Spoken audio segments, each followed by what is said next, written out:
내 영혼에 햇빛 비치니 주 영광 찬란해.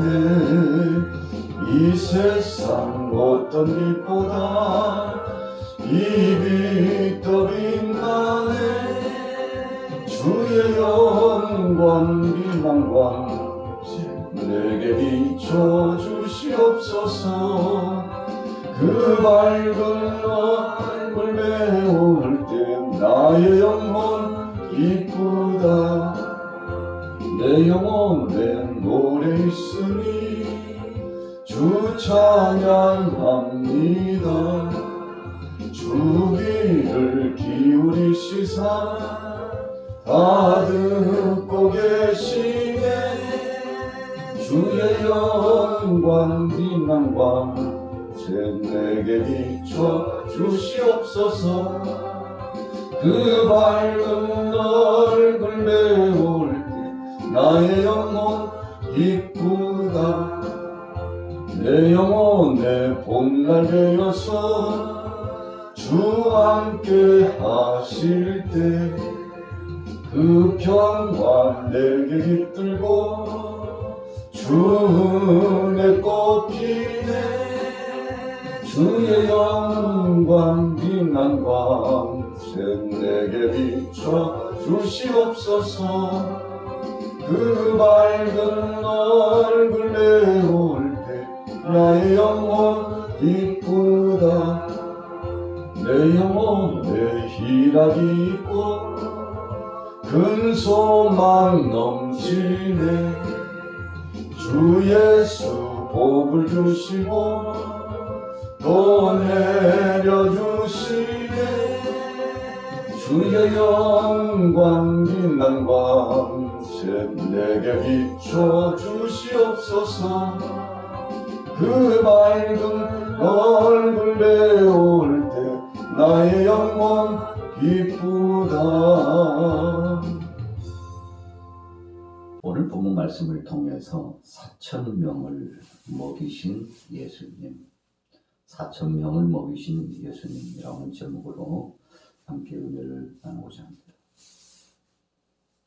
오병이어의 기적의 역사가 있습니다. 보리떡 5개와 물고기 2마리로 5,000명 이상, 그러니까 노약자를 합하면 2만이나 되는 사람들을 먹이고도 12바구니가 남은 이야기입니다. 마태복음 14장과 요한복음 6장에 보면 이처럼 오병이어의 기적에 대해서 우리에게 말씀해 주시고 있습니다.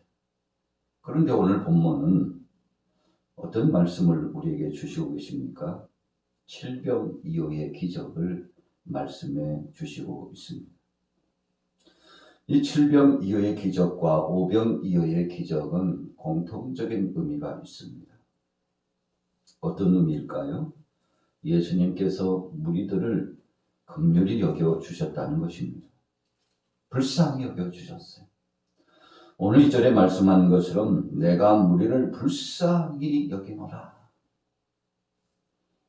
본문의 배경을 보면 광야에 함께 예수님과 있은 지가 사흘이 지났다고 했습니다. 보통 사흘이면 여행을 진행했을 때 비상식량이 다 떨어지는 시기입니다. 이것저것 먹을 것을 챙겨가고 머물 것을 챙겨갔다 할지라도 이제 더 이상 먹을 것이 없는 그런 시간차가 바로 사흘입니다. 광야를 지나는 동안에 여러 가지 음식을 가지고 간다 할지라도 어떤 때는 음식이 부패돼서 먹을 수 없습니다. 일주일 이상, 열흘 이상, 한 달 가지고 있을 만한 음식이 사실은 불가능합니다. 보관할 수 있는 것도 한계죠. 요즘처럼 염도를 강하게 해가지고 음식을 좀 짜게 하면 그래도 조금 낫겠습니다만, 그러나 사흘이면 비상식량이 다 떨어지고 사람들이 배고픔과 굶주림 속에 허덕일 수 있는 시간입니다. 그래서 2절 말씀에 보면 내가 무리를 불쌍히 여기노라 그랬어요. 주님은 긍휼히 여기심에서부터 사역을 진행하신 것입니다.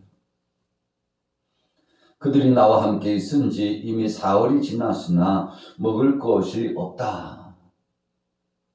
함께 예수님과 동행했던 사람들과의 주님과의 관계가 참 끈끈했습니다. 예수님이 그 상황을 다 알고 있었습니다. 뭘 가지고 왔는지, 그리고 이 정도이면 물도 떨어지고 먹을 만한 음식도 떨어졌다는 사실을 예수님 알고 계셨죠. 그래서 주님은 그들을 그냥 보내실 수가 없었습니다. 지금 상황이 지금 돌아간다 할지라도 상당수의 많은 사람이 길을 가다가 기진, 탈진할 가능성이 많다는 사실을 알고 있었습니다. 그래서 지금 현장에서 지금 해결해 주지 않으면 안 되는 긴박한 상황이 오고 있었다는 것입니다. 3절 보세요.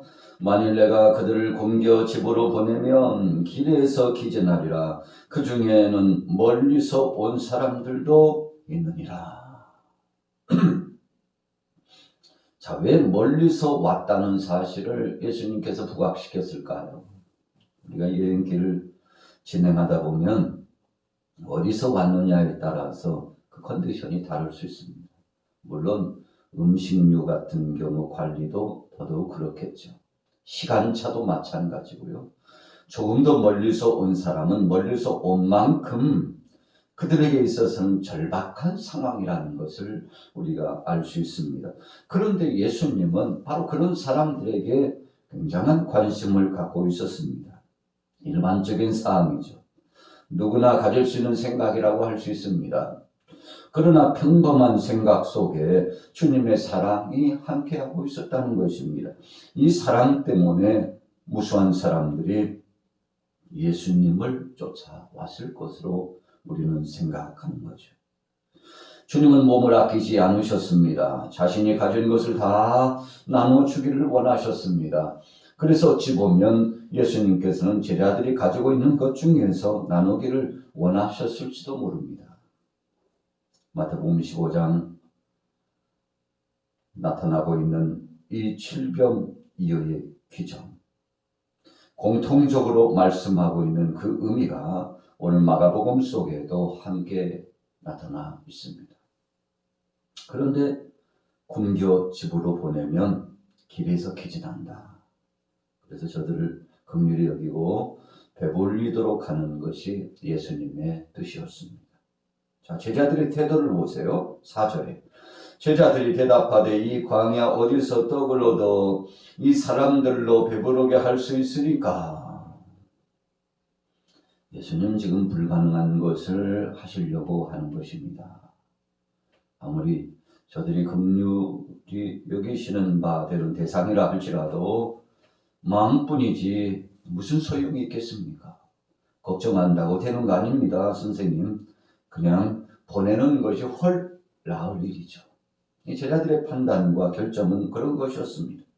이 광야에서 먹을 것을 준비한다는 것은 불가능합니다. 사서 먹일 수도 없고 또 여기서 무슨 재료가 있어서 만들어 함께 나누어 먹을 수가 있겠습니까? 주님 다 하시면서 뭘 그렇게 말씀하시나요? 예수님 앞에 항변하고 있는 제자들의 태도를 볼 수 있습니다. 우리가 다른 성경에서는 빌립 같은 경우에 오병이어의 기적에서 이 많은 사람들 약 2천만 원 정도의 비용이 든다고 그렇게 고백하고 있지 않습니까? 자, 5절 보세요.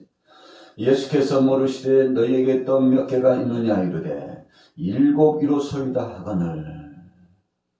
자, 예수님이 5절 말씀에 제자들에게 물으셨던 그 물으심에 따라서 예수님이 지금 뭘 원하시는지를 알 수 있어요. 음식을 지어가지고 먹이기를 원하시는 거 아니었습니다.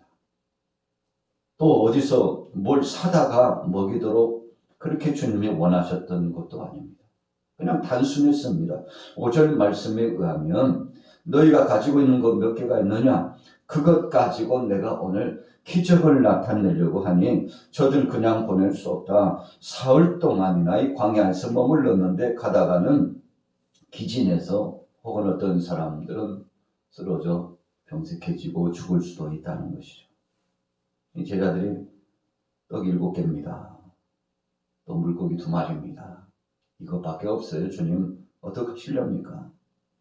그런데 제자들은 상상하지도 못했습니다만 6절 이후에 보면 예수님께서 그것을 가지고 간절히 축사를 하셨다는 것입니다. 그것을 가지고 하나님 아버지 앞에 간절히 기도를 하시고 거기에 모여있는 무리들을 먹이시려고 하시는 주님의 의도가 나타났습니다. 제자들은 무슨 영문인지 잘 이해하지 못했을 겁니다. 저 사람들을 앉게 하라. 다른 성경에 보면 50씩 100씩 앉게 하라. 질서정연하게 앉도록 하셨습니다. 사실 앉도록 하라는 것은 기대감을 갖게 하는 것입니다. 그리고 시간차 동안 기다리라고 하는 말씀입니다. 예수님 앞에 초집중하고 관심을 가지라는 말씀입니다. 정말 무리들이 제자들이 나가서 예수님 말씀에 순종하고 질서정연하게 앉히는 이 행색에 정말 동조했을까요? 오늘 6절 말씀에 보면 그 모든 사람들이 순종했습니다. 그래서 우리가 오병이어의 기적에서도 상고했습니다만 7병이어의 기적에서도 동일하게 나타나고 있는 현상 몇 가지는, 첫째는 선한 목자 되신 예수님께서 저들에게 먹을 것을 주고자 하는 사랑의 마음, 따뜻한 마음을 갖고 계셨다는 것이고, 두 번째는 동역자인 제자들도 이 뜻에 맞춰서 협력했다는 것입니다. 세 번째는 무엇입니까? 가지고 있는 것 중에서 일체 전부를 적든지 많든지 간에 불평하지 않고 원망하지 않고 계산하지 않고 주님 앞에 그저 순수한 마음을 가지고 내어놓았다는 사실에서 기적이 있고, 또 다른 한 가지는 모든 이들이 순종하고 주님 말씀에 따라서 질서정연하게 그 광야에 앉아서 때를 기다렸다는 사실입니다. 그래서 한 4가지 정도의 아주 중요한 핵심적인 포인트가 5병 이후의 기적과 7병 이후의 기적의 역사를 나타내는 것입니다. 자, 6절 다시 볼까요? 예수께서 무리를 명하여 땅에 앉게 하시고 또 7개를 가지사 축사하시고 떼어 제자들에게 주어 나누어 주게 하시니 제자들이 무리에게 나누어 주더라. 여러분, 주님 명령에 순종하지 않은 사람이 없었습니다. 다 순종했습니다. 무슨 영문인지 몰랐을 겁니다. 이 시각에 뭐 하시려고 또 앉으라고 그러시는지. 이제는 갈 때가 되었는데 지금 시간적으로 보면 앉아있을 겨를이 없는데 예수님께서 명령을 내려주셨습니다. 순종했습니다. 왜 순종했습니까? 주님을 신뢰했기 때문에 그렇습니다. 사랑의 예수님 말씀을 전폭적으로 신뢰했습니다. 그분이 하라 하시면 하면 된다는 것을 알고 있었습니다. 그분이 명령하셔서 명령하신 바에 순종하면 결코 주님은 실망시킨 적이 없으셨다는 것을 알고 있었기 때문에 그렇습니다. 여러분, 이것을 우리가 다른 말로 표현하면 믿음이라고 표현하는 것입니다.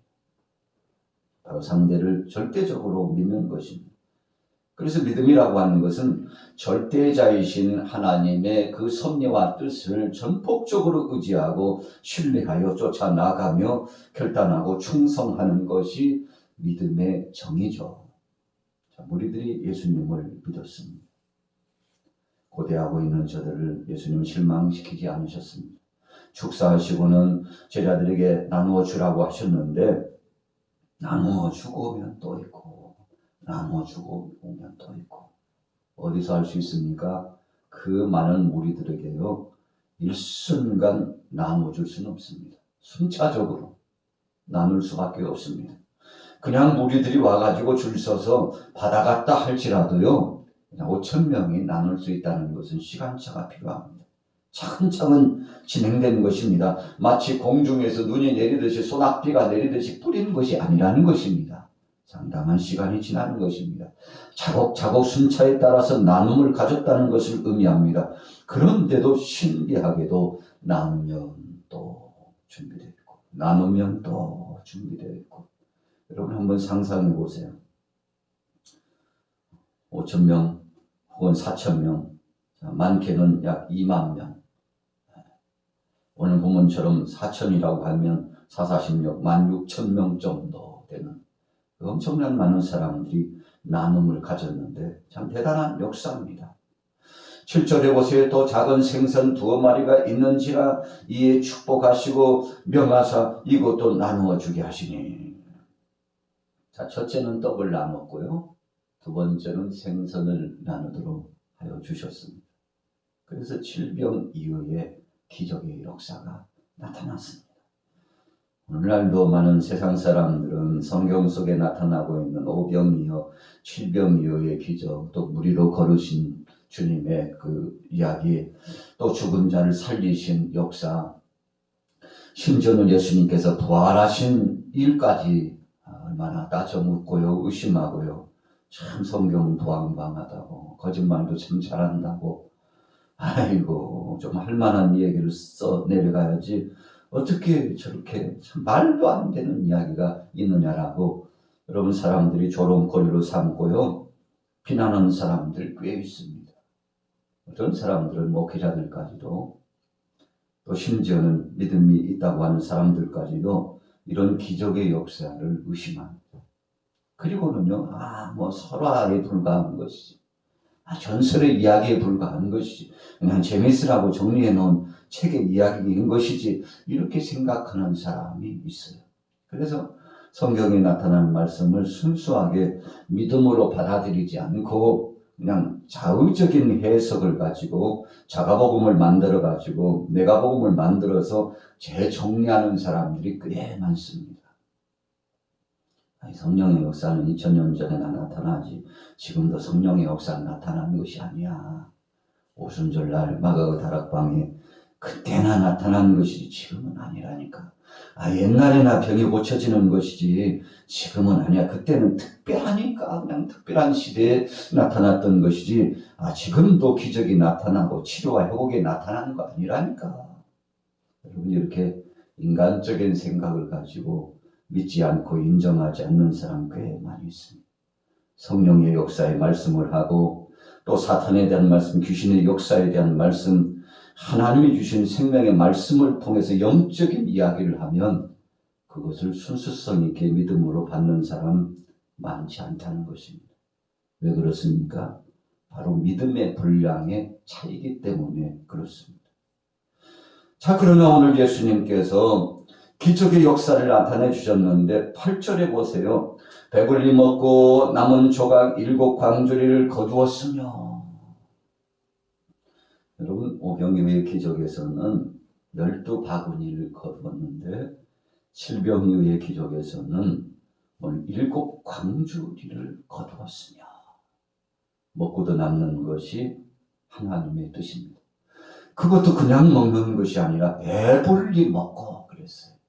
성경은 하나님이 주신 섭리와 뜻을 풍성한 것으로 말씀하고 있습니다. 광야에 있는 백성들이 만나와 메추라기를 먹고 살았는데 메추라기는 잠시 잠깐 하나님이 허락하셨죠. 이 고기라고 하는 것은 육류는 하나님께서 그리 추천하시는 음식이 아닙니다. 그래서 만나를 허락해 주셨는데 하늘의 신령한 양식이죠. 가시와 같고 아침 이슬과 같은 것인데 참 신기하다. 그런데 그것이요 명약이 되었어요. 영양 요소를 충분히 채워 주었습니다. 어떻게 그 만나만 먹고도 광야에서 살았는지 참 기적의 역사가 나타났어요. 그래서 우리가 잘 아는 대로 약속의 땅에 들어가 가지고 첫 농사를 지어서 그거 먹었을 때 첫 농사 지어서 막 먹으려고 하는데 그때부터 만나가 내리지 않은 것을 볼 때 하나님이 얼마나 섬세하게 자상하게 하나님의 백성들을 책임져 주시는지 우리는 알 수 있습니다. 그래서 우리가 하나님 앞에 기도할 때요, 우리 힘이나 지혜나 우리의 계산적인 생각이 아니라 하나님 앞에 맡기고 믿음으로 나가고 기도한다고 그러지 않습니까? 우리의 생각이나 인간적인 것이 개입되면 그 순간 하나님은 일하지 않으시기 때문에 그렇습니다. 참 신기해요. 우리가 발버둥을 치면서 인간적인 마음을 갖고 육신의 소욕으로 나아가면 더 고통스럽고 더 괴롭고 깊은 수렁에 빠지는 것 같고, 그런데 하나님 앞에 던지듯이 맡겨버리고 그분을 의지하면 우리도 모르는 사이에 주님께서 차근차근 일하고 계심을 우리가 체험하게 되지 않습니까? 9절에 보십시오. 사람은 약 4,000명이었더라. 예수께서 그들을 흩어보내시고 먹이신 다음에는요, 빨리 흩어보내셔서 가지. 됐어. 좀 더 가지고 갈 사람 가지고 가. 배불리 먹고 가. 길이 멀잖아. 길이 멀잖아. 여러분, 예수님께서 배불리 먹이시고는 다 흩어보냈습니다. 가서 이제 지역에 가서 간증하고 전도하고 이제 해야 될 일을 해야 되잖아. 늘 나만 따라다니면 안 되지. 나가서 너희들이 본 대로 들은 대로 체험한 대로 복음을 증거해야지. 여러분, 그래서 충전되고 회복되면 예수님께서 다 보냈어요. 너희 집으로 가. 아니야, 나 따라오지 말고 집으로 가. 그래서 너희 부모에게 있었던 일을 소상히 가서 설명해주고 복음을 전하라고. 여러분, 예수님께서는 모여서 말씀 주시고 배불리 먹이신 다음에 그리고는 흩어보내셔서 너희가 해야 될 일은 복음 증거다. 오늘날 우리에게 주신 사명처럼 전도, 선교, 구제, 여러분, 이것이 우리의 본분 아닙니까? 그래서 전도하지 않는 것은 이미 크리스찬으로서의 본분을 저버린 거 아니겠습니까? 그들을 흩어보내셨습니다. 10절에 보세요. 곧 제자들과 함께 배에 오르사 달마누다 지방으로 가시니라. 참 배를 많이 타시고 사역을 진행하시는데 반복적인 일입니다. 그만큼 예수님께서 부단히 바쁘시게 사역을 진행하셨음을 기억합니다. 오늘은 4,000명을 먹이신 질병이의 기적을 생각했습니다. 우리의 삶 가운데도 이런 기적의 역사가 믿음으로 나타나시고 승리하시기를 예수님의 이름으로 축원합니다. 살아계신 하나님 아버지, 은혜를 감사합니다. 주님의 생생한 말씀을 믿음으로 받을 수 있도록 우리의 신앙의 수준이 더 높아가게 하시고 하나님의 영광을 드러낼 수 있도록 은총 베풀어 주옵소서. 하늘의 신령한 것을 맛보며 그것을 의지해 나갈 수 있도록 아버지 하나님, 우리 안에 성령의 교통하심과 충만한 능력을 더하여 주옵소서. 사악한 원수마귀 권세들이 끊임없이 우리의 가장 보배로운 믿음을 빼앗아가려고 호시탐탐 노리고 있사온데 넘어지지 않게 하시고 믿음으로 승리해 나갈 수 있도록 안위하여 주옵소서. 예수님의 이름으로 축복하고 기도 올려싸움나이다. 아멘.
나의 아버지,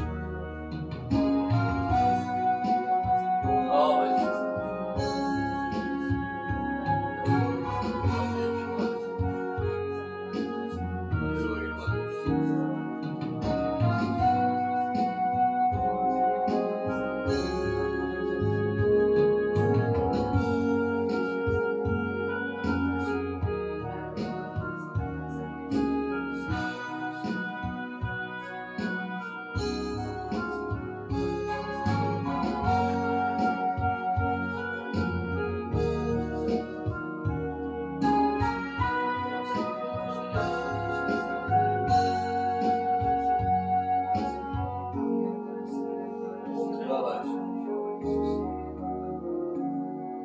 술을 사지 마십시오.